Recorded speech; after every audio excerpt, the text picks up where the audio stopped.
So grafting వంకాయ సాగు చేసే రైతులు ముఖ్యంగా ఇది ఒక 90 డేస్ తర్వాత సైడ్ బ్రాంచెస్ వచ్చి మనం మధ్యలో 8 ఫీట్ల దూరం తీసుకున్న మొత్తం రెండు కలిసిపోయే అవకాశం ఉంటుంది. ఇక్కడ ఎందుకు గ్యాప్ ఉందంటే ఇక్కడ రైతు స్టేకింగ్ అనేది చేయడం జరిగింది, కట్టెలతోని తాడుతోని స్టేకింగ్ చేయడం జరిగింది. ఈ విధంగా మీరు ఇట్లా ప్రతి 15 ఫీట్లు అయినా పర్లేదు, 10 ఫీట్లు అయినా పర్లేదు, ఇది ఈ విధంగా మనం స్టేకింగ్ చేసుకోవాలి. ఇట్లా ఈ విధంగా ఇక్కడ మనకు ఈ విధంగా స్టేకింగ్ చేసుకోవాలి. ఇట్లా వైరు ఇట్లా 2 వరుసలు కానీ 3 వరుసలు కానీ అటొకటి ఇటొకటి ఏవైనా మనకు స్టిక్స్ ఉంటాయి కదా, స్టిక్స్తోని ఈ విధంగా వేసుకొని ఇట్లా వైర్లు ఉంటే చెట్టు అనేది ఇట్లా నిలబడి ఉంటుంది. దాన్ని మనం ఇట్లా సైడ్కు కొమ్మలు పడడం కానీ మొత్తం చెట్టు మొత్తం దారి లేకుండా కలిసిపోవడం అనేది ఇబ్బంది ఉండదు.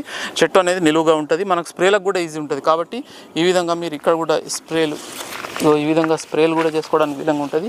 ఈ విధంగా స్టేకింగ్ చేసుకోవాలి. ఇక్కడ 1, 2, 3 వైర్లు మనం ఈ ఒక కింది నుండి మనము మల్చింగ్ నుండి ఒక 3 ఫీట్ల వరకు ఒక 2-3 వరుసలు కట్టుకుంటే మొక్క అనేది పడిపోకుండా ఉంటుంది. కాబట్టి అటువంటి మీకు క్రాప్ వచ్చి మంచి ఈల్డింగ్ వస్తుంది. అంటే దాన్ని అది దృష్టిలో పెట్టుకొని మీరు స్టేకింగ్ కూడా వేసుకుంటే మీకు ఇంకా ఇబ్బంది ఉండదు.